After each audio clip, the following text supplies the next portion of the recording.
안녕하세요. 일상남입니다.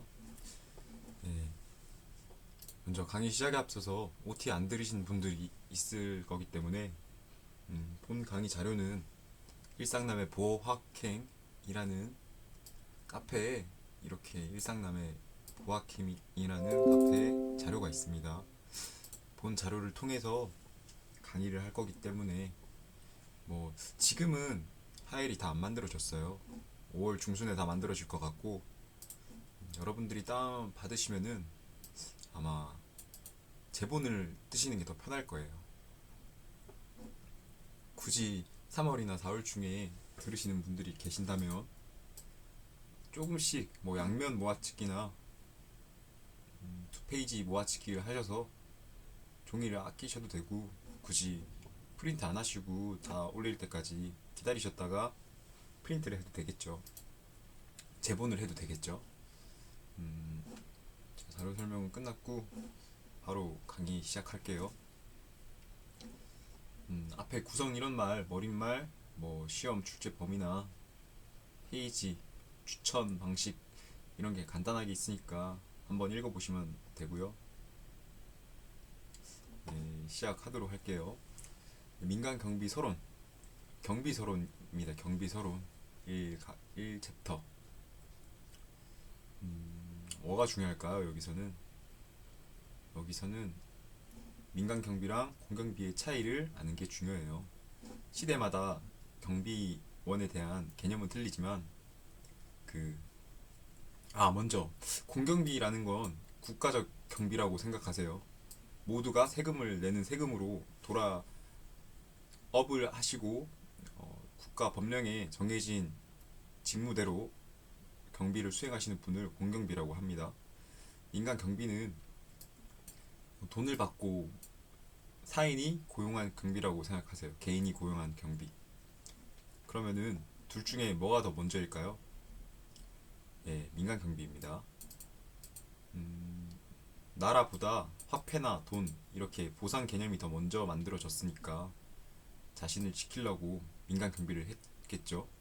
굳이 돈이 없더라도 자체적으로 뭐 부족을 지키기 위해서 순찰 혹은 뭐 방호 행위를 하는 것 자체가 민간 경비의 틀로 볼 수 있겠습니다. 대한민국에서 민간 경비는 도급 계약의 정의를 전제로 해요. 도급 계약이 무엇이냐? 돈을 받고 경비 업무를 맡는 사람, 돈을 받고 특정 업무를 하는 사람을 뜻합니다. 여기서 가끔씩 오답으로 위탁 계약을 전제로 한다라는 말이 나옵니다. 위탁 계약과 도급 계약의 차이는 위탁은 부탁이라고 생각하세요. 도급은 돈을 줬으니 해 라는 개념으로 이해하시면 됩니다. 뭐가 맞을까요? 도급 계약이 맞죠. 위탁이라는 말이 나오면은 틀립니다. 여기서 제일 중요한 거는 이 표가 제일 중요해요. 민간 경비와 공경비 표. 민간 경비는 경비업체가 주체입니다. 민간 영리기업. 공경비는 국가가 주체입니다. 아직까지 잘 안 와닿죠?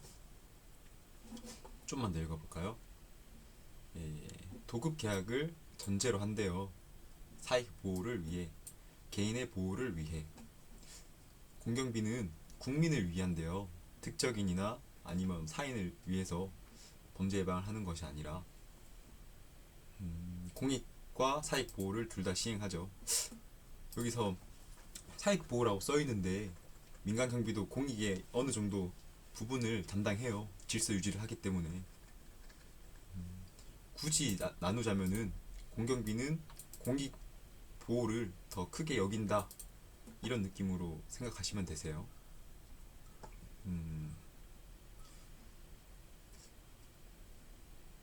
민간 경비는 법적 권한이 없어요. 나라에서 뭐 고용한 경비가 아니라 나라에서 너가 경비를 해라는 식으로 한 경비가 아니라서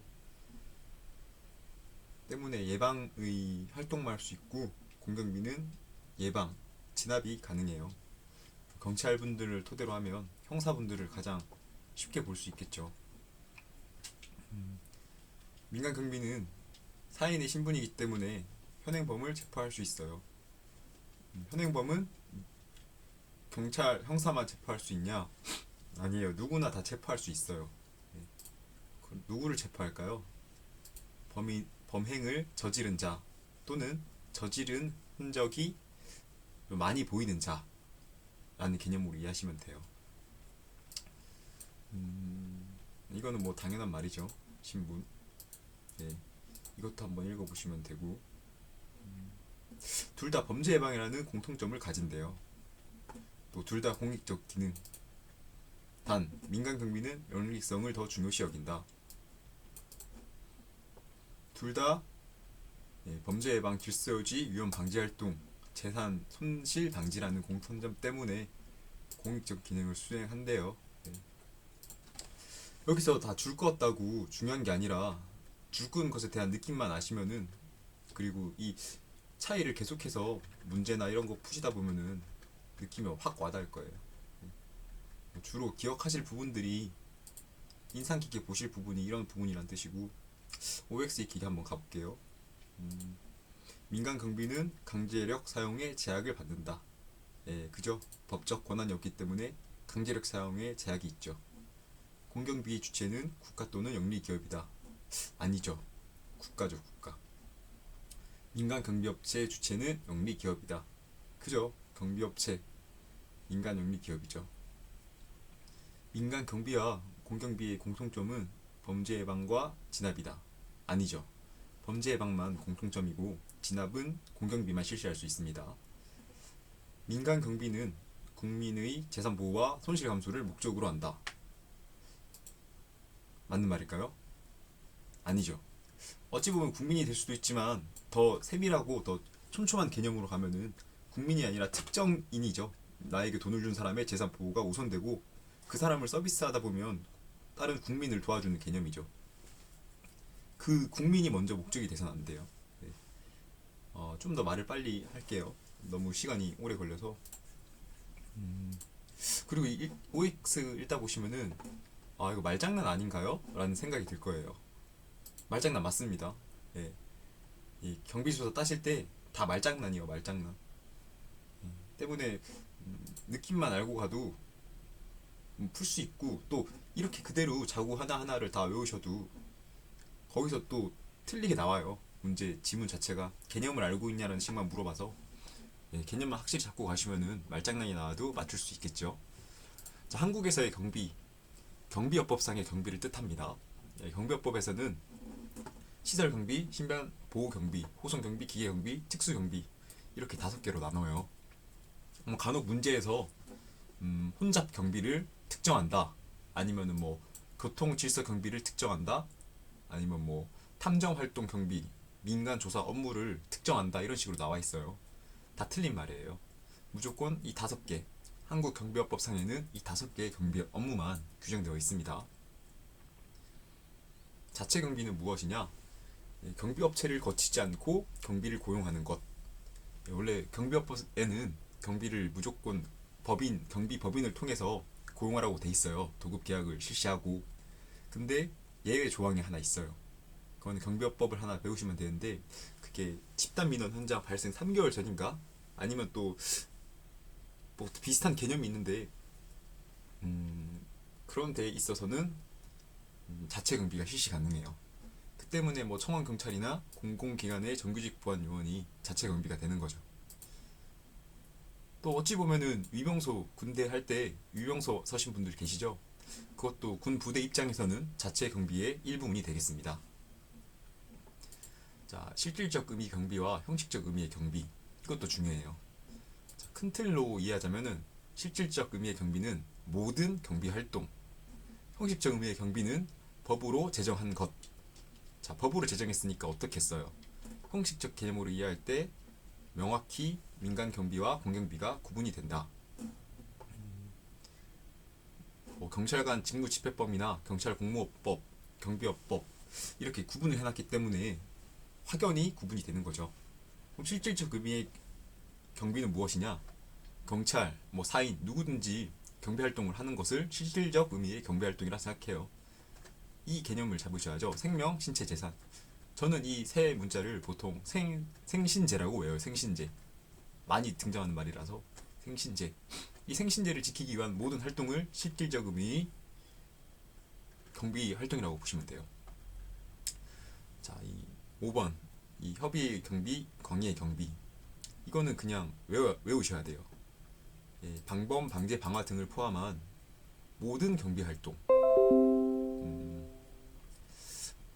광의의 개념으로 구분하면은 별 차이가 없대요. 왜죠? 방범, 방제, 방화 등 이 행동들이 뭘까요?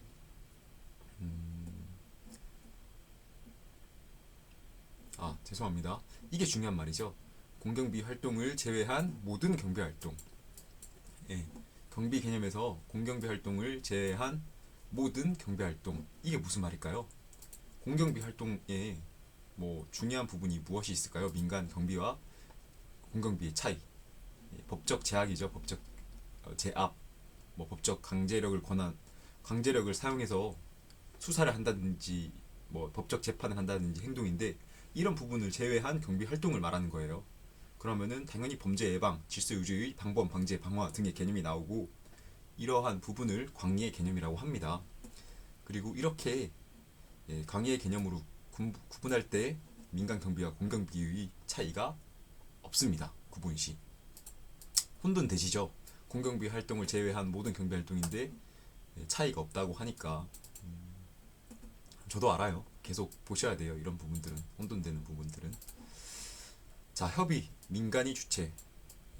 고객도 민간인이고 민간인도 민간인인데 고객보다 민간인이 더 큰 개념이죠.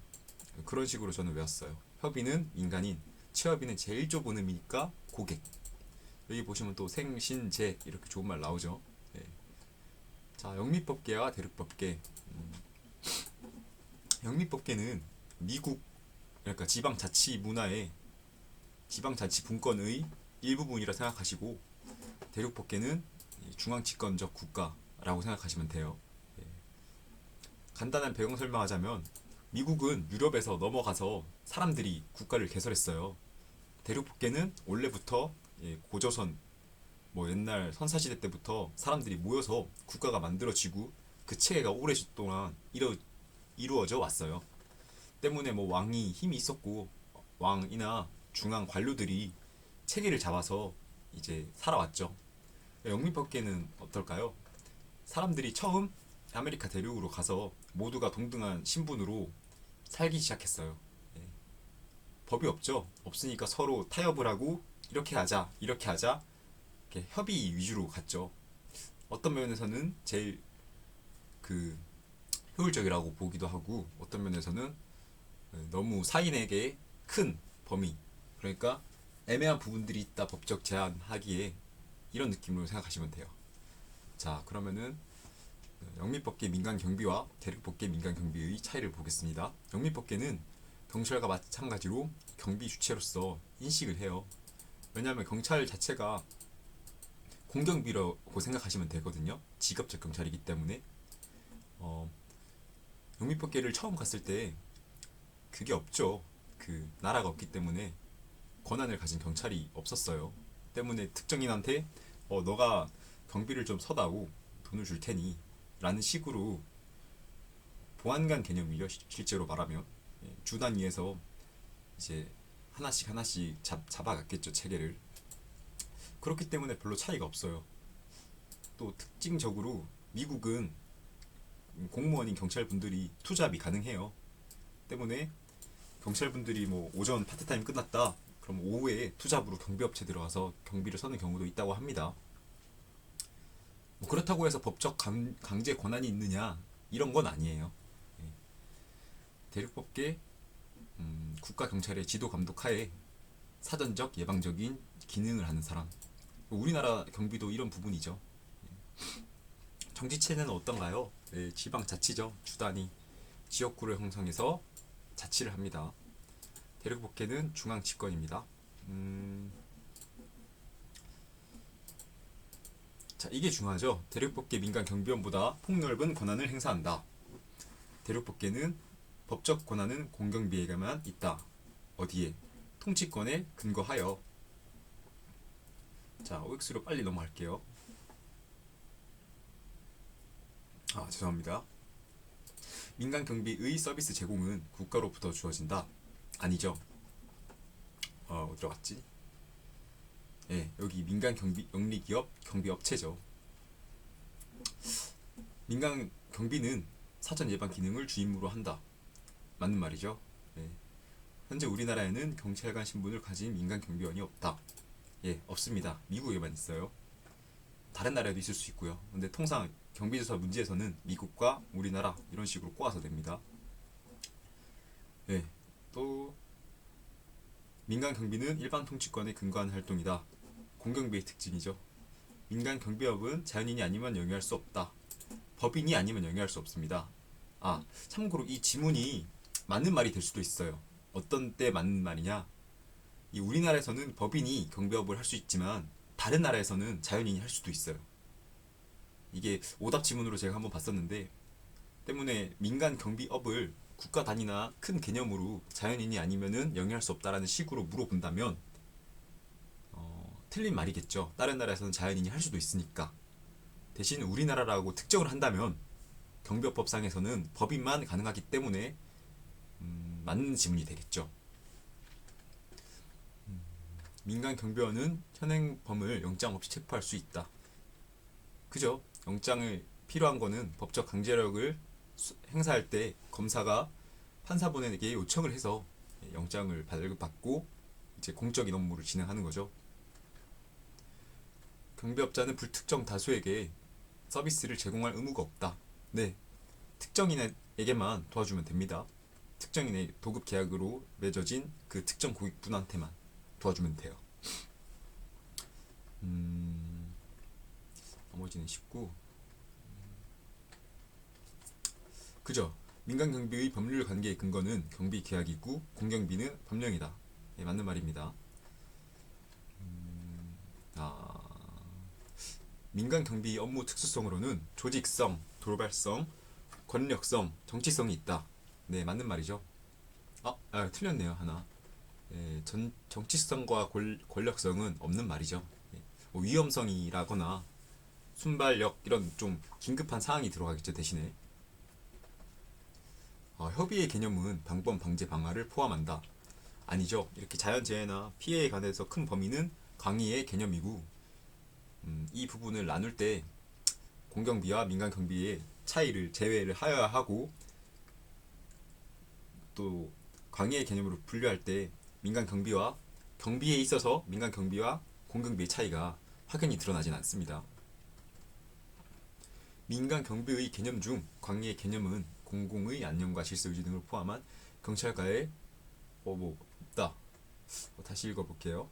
네. 그죠? 없죠. 네.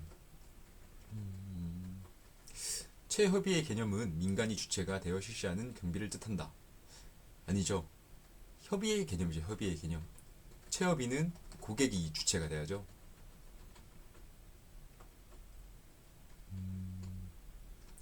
민간 경비 개념 중 형식적 개념은 경비업법에서 규정한 경비 업무를 의미한다.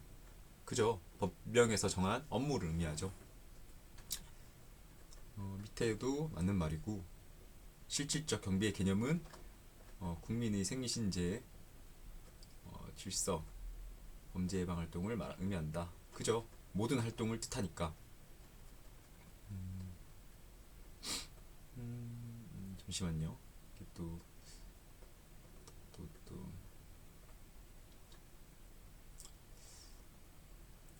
보다 보면 저도 헷갈려요.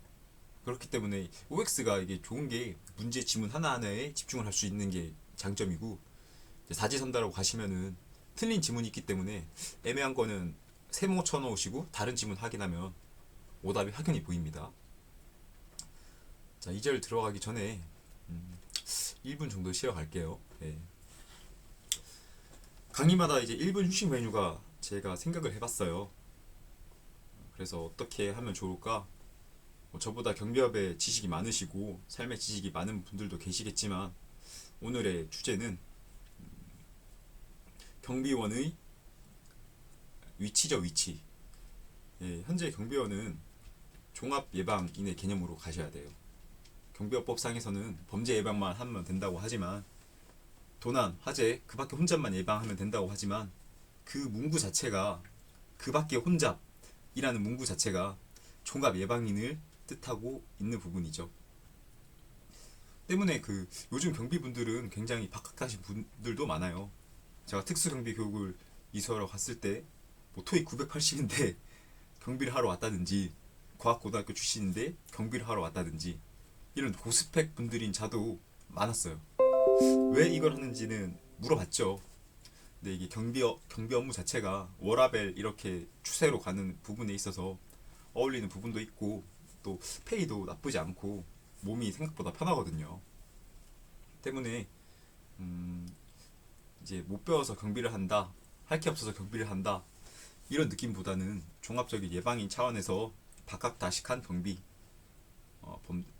안전, 에너지, 환경을 지킬 수 있는 경비, 이런 부분이 되셔야겠죠. 뭐 두서없는 말이지만 제가 원하는 경비상, 보안 직종에 들어올 때 마음가짐을 한번 설명해 드리고 싶었고, 여러분들도 경비 하시는 분들 특징이 젊으신 분들이 너무 자존감이 떨어진다 이렇게 말씀을 하시는데, 그럴 필요 없어요. 다 다른 직장 가서도 다 스트레스 받고 자존감 떨어지는 일 많아요. 자, 그럼 다시 2절로 바로 넘어갈게요. 템포가 빠를 거예요 아마. 이게 뭔 말하는 거야? 뭐 이해도 안 시키고 넘어가, 이렇게 말씀을 하시는데, 제일 중요한 건 이거죠. OX 키, 이거를 자주 보는 게 중요한 거고, 나머지는 뭐 이론은 문제를 통해서 학습하시는 게 시험에서 제일 합격할 수 있는 가장 빠른 길이죠. 네. 민간 경비의 성장 이론, 경비업법 다시 경비지도사 시험에 따르면 나오는 이론들이 조금밖에 없어요. 예. 수많은 이론들이 존재하지만 그나마 사람들에게 인정받고 학자들 사이에서도 아, 이러한 것 같은데? 라고 공론화된 이론들이 자주 나와요. 특히나 중요한 이론은 깨진 유리창 이론, 많이 들어보셨을 거예요. 깨진 유리창이 있는 곳을 정리를 하지 않으면 그곳이 곧 계속해서 더러워지고 어둠의 조직들의 접근이 쉬워지는 현상으로 인해서 범죄율이 늘어난다, 이런 개념이죠. 주로 다루는 인원은 경제환원론, 공동화 이론, 이익집단 이론, 수익자 부담 이론, 공동생산 이론, 민영화 이론, 셉티드, CPT드, 뭐 셉티드라고 보통 말하더라고요. 이렇게 갑니다. 이 이론 부분은 비교표로 최대한 간략하게 정리했어요. 내용 설명은 긴데 책 보면은 페이지 수도 줄이고, 이 부분만 알아도 문제를 충분히 풀기 때문에 비교표 암기에 좀 힘쓰시면 좋겠습니다. 설명할게요. 경제 환원론, 일단 단어 뜻을 보면은 경제로 돌아간다 라는 뜻이겠죠. 예. 핵심 경제적인 문제에서 그 범죄의 증가나 아니면은 경비가 발달했다는 것을 찾으려는 현상입니다. 실업자가 증가하면 범죄율이 증가하고, 이를 예방하기 위해 민간 경비가 증가한다. 직접적 대응이라는 개념이고, 이 특징이 중요해요. 오답으로 할 때 인과 관계, 그러니까 원인과 결과가 있는 관계이냐, 이런 뜻이 아니라 뭐 두서가 맞냐, 이론적인 개념이냐, 이런 뜻이 아니라 경험에 기초한 의론. 미국의 경험이죠. 미국의 경험. 실제 미국에서 언제더라? 실제 미국에서 경제 대공황, 예, 그때 한번 범죄율이 급격히 올랐다고 해요. 그러한 부분을 통해서 범죄율이 올라서 민간 경비가 많이 시장이 발달되었다, 이러한 개념이 있어요.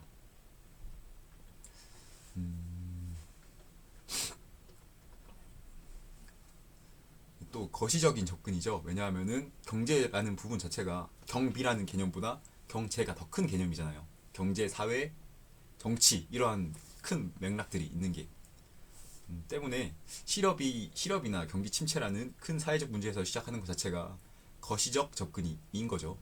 문제는 보통 경제 환원론은 미시적 차원의 개념에서 접근을 시작하여 민간 경비가 발달되었다고 한다라는 식으로 오답 지문으로 자주 등장합니다. 경제 환원론의 문제는 사회적 문제의 원인을 복합 다양하게 찾아야 하는데 경제 문제에서만 찾고자 해요. 민간 경비가 발달한 게 경제가 침체하니까 당연히 예방 범죄가 늘어날 거고 그에 대한 예방책이 증가해야 한다라는 식으로 발달을 했다고만 주장하는 거죠. 공동화 이론, 공동화 이론 배우실 때는 헷갈리는 부분들이 있어요. 공동 생산 이론과 보자, 공동 생산 이론밖에 없나? 이거밖에 없겠네요. 네, 공동 생산 이론과 이 두 개가 혼돈이 돼요. 공동화 이론, 이 동이 뭐 비어 있는 곳을 말하는 건데 비어 있는 곳을 메꾸어 준다 이런 뜻이에요. 예.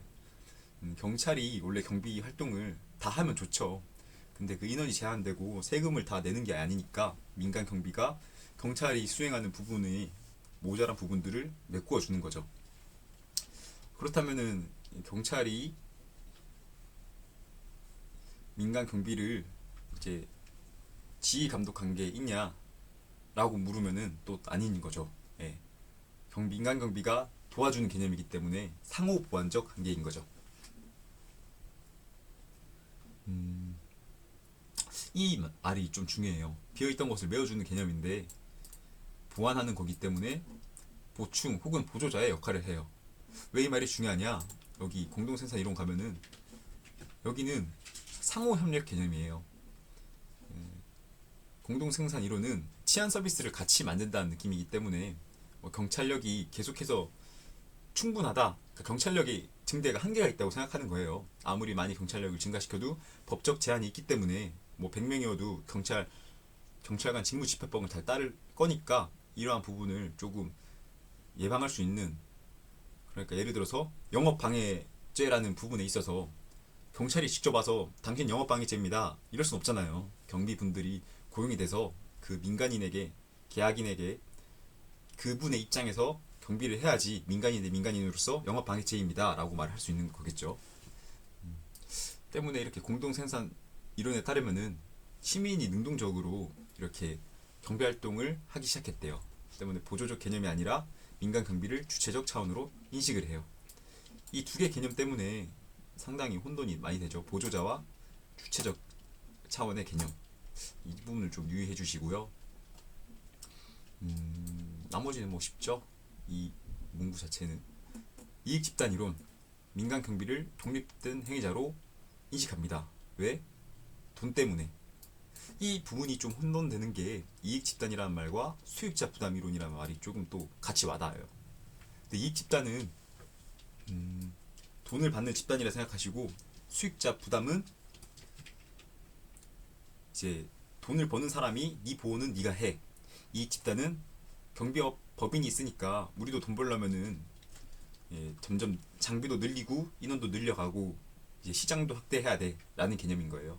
그러니까 이익집단 이론은 경비업 법인의 입장에서 가시고, 수익자 부담의 이론은 그 사람들을 고용하는 사람의 입장으로 가시면 돼요. 자, 플레빌이라는 학자는 공동화 이론의 보조자라는 개념을 부정하고, 이제 경비 법인이 돈을 벌기 위해 경비업체가 발달됐다라는 식으로 어필을 했대요. 주체적 차원으로 본 거죠. 이 문구가 중요해요.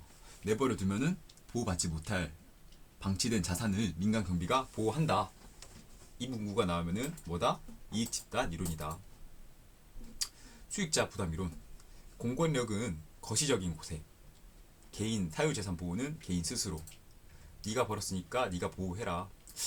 이런 부분을 가장 잘 볼 수 있는 게, 행사장 가시면은 행사장, 보안팀 이렇게 따로 고용을 하죠. 아니면 여러분들이 민간 경비업체에 고용이 되어 있다면은 그것도 이제 도급 계약하시는 분이 수익자 부담 이론에 따라서 여러분들을 고용하고 이제 경비를 맡긴 거죠, 경비업체에.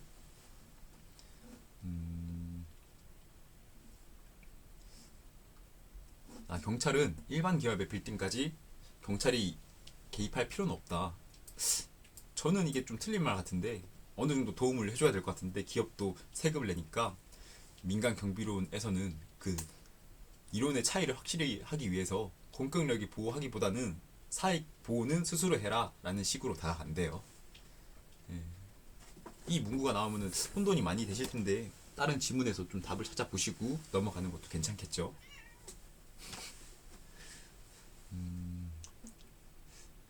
이것도 한번 읽어보시면 와닿으실 것 같고, 자, 민영화 이론은 우리나라가 이제 점점 공공기업 부분에 공경비 부분이나 아니면 국가적인 서비스를 민영화 이론에 맡겨서 뭐 자유시장 경제 체제로 해야지 효율적으로 운영이 된다. 작은 돈으로 큰 효율을 낸다라는 식의 개념에서 나온 것이고, 1980년대 복지국가 이념에 대한 반성이라고 합니다. 그저 보통 사회주의 국가들이 이러한 부분을 많이 했고, 지금 자유민주주의 사회가 다 차지를 했으니까요, 대부분. 우리나라는 2010년 소망교도소가 최초의 민영화 공경비 서비스를 제공한 사례라고 보시면 됩니다. 공경비에서 민영화로 간 사례라고 보시면 돼요. 자, 문제는 어떻게 나올까요? 보통 2010년도와 1980년대를 바꿔서 내요. 우리나라는 1980년대 소망교도소가 최초의 민영화 사례이다. 아니죠. 2010년도니까. 자, 경비 서비스를 내부 공급에서 외부 공급으로 전환을 하려고 한대요. 왜? 그게 더 싸니까.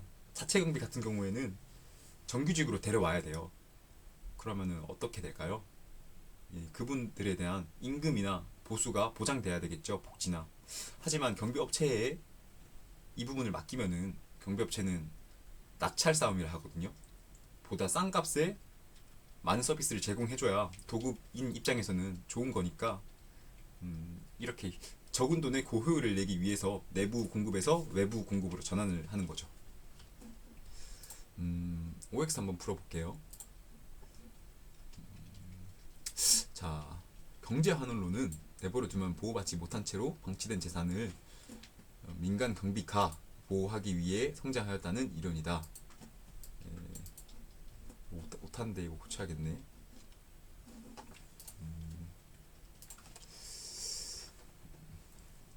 맞는 말인가요? 아니죠. 틀렸죠. 이익집단 이론이죠.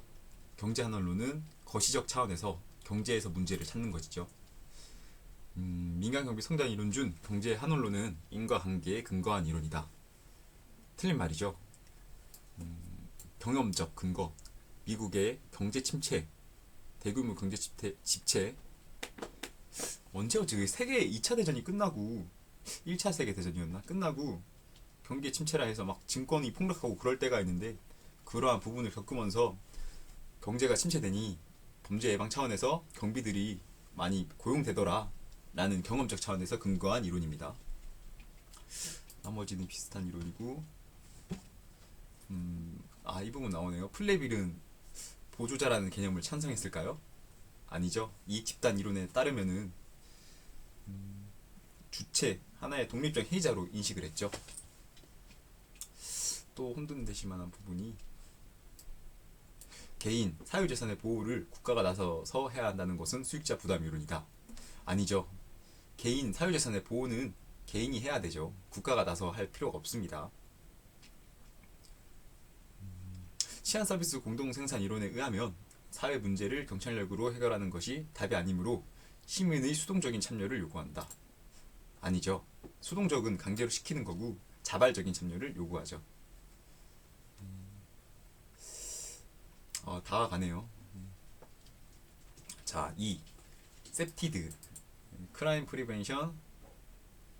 뭐 발음이 안 좋아서 이 부분은 읽지 않겠습니다. 네. 셉티드라고 하죠. 이게 환경 설계를 통한 범죄 예방, 이 자구 그대로로 생각하시면 돼요. 자, 왜 하냐? 환경을 개선해서 삶의 질을 향상하려는 종합적인 범죄 예방 전략이라고 합니다. 이걸 어떻게 더 와닿게 하냐면은, 잠시만요. 이게 요즘 많이 길 가다 보실 거예요, 밤에. 예, 로고젝트를 보시면은, 아이고. 예, 이런 게 다 셉티드라고 보시면 돼요. 예, 보기도 좋고 이제 범죄 예방도 되고.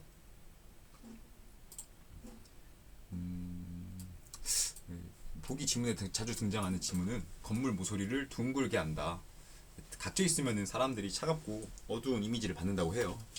또 폐쇄회로 TV의 설치를 한다. CCTV가 있다고 하면 사람들이 조금 행동에 제약을 받죠. 네. 이건 한번 읽어보시고, 자, 이게 중요하죠. 자통감. 저는 이 부분을 자통감이라고 합니다. 자통감. 아니면 영감통으로 외우셔도 되고, 이게 감시와 통제, 영역성의 강화가 이루어진다는 것이고, 감시를 잘하려면은 가시권 최대화, 그러니까 폐쇄형 담장은 투시형 담장으로 고체를 하시거나 개방을 해서 주민의 눈에 잘 띄게 바꾸셔야 돼요. 접근 통제에서 중요한 것은 이제 문이나 뭐 잠금이나 아니면 정원 등으로 벽을 만들어서 일정한 공간으로 통행을 유도하는 것이죠.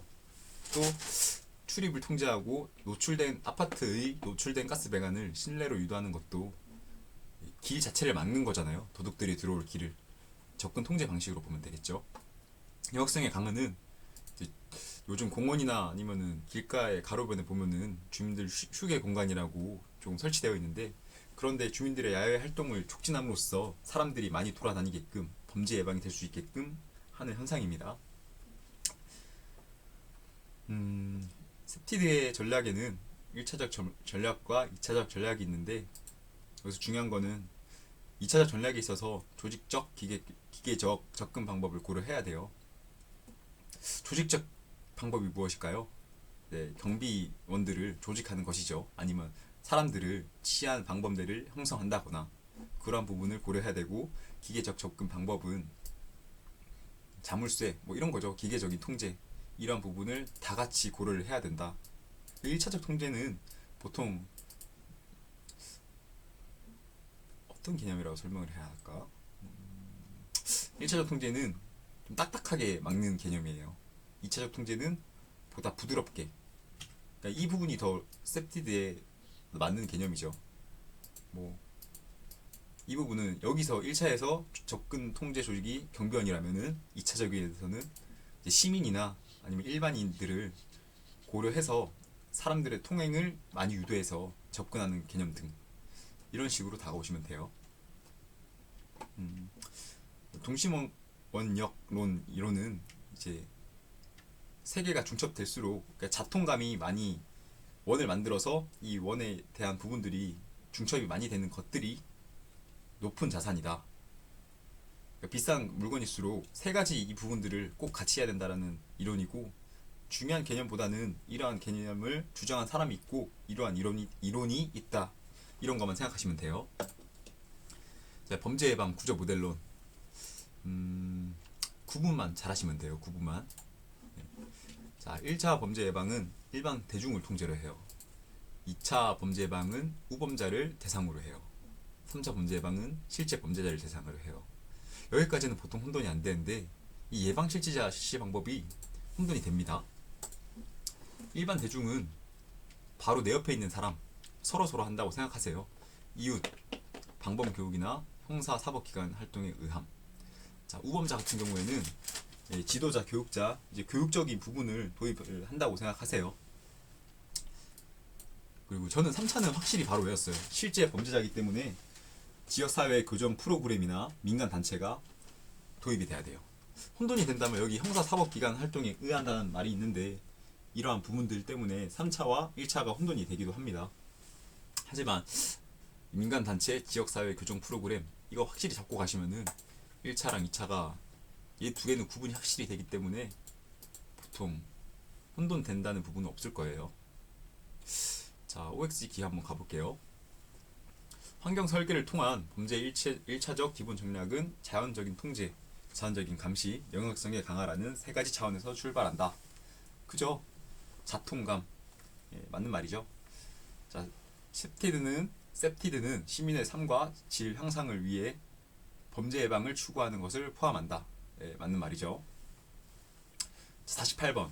셉티드는 1차적인 기본 전략만을 고려하고 2차적 기계적 접근은 고려하지 않는다. 아니죠. 둘 다 고려해서 효율적으로 방어를 해야겠죠. 동시원 영역론은 셉티드 이론의 한 부분이라고 볼 수 있다. 네, 이렇게 이런 이론이 있는 걸 아니? 아냐? 없니? 뭐 이렇게 개념 묻는 문제로 나오기도 합니다. 또 뭐 있나? 자, 54, 55, 56이 좀 재밌는 문제죠. 이제 잘 외우고 있나 확인하는 문제. 범죄 예방 구조 모델론 1단계는 일반 대중에 관하여 지속적으로 이웃, 민간 경비들을 감시하며 방범 교육이나 형사 사법기관 활동에 의해서 범죄 예방을 하는 것을 말한다. 맞는 말이죠. 이게 혼돈되시면은 제가 외운 방식 중에 하나인데 1차잖아요. 1차. 1차니까 일반 대중. 그리고 1이 두 개잖아요. 1이 두 개니까 이웃. 이렇게 외우기도 했어요, 저는. 범죄 예방 구조 모델로는 3단계 범죄자에 관하여 민간단체, 지역사회 고정 프로그램이 그들에게 더 이상 범죄를 저지르지 않게 하는 활동을 말한다. 예, 맞는 말이죠. 민간단체, 지역사회 고정 프로그램.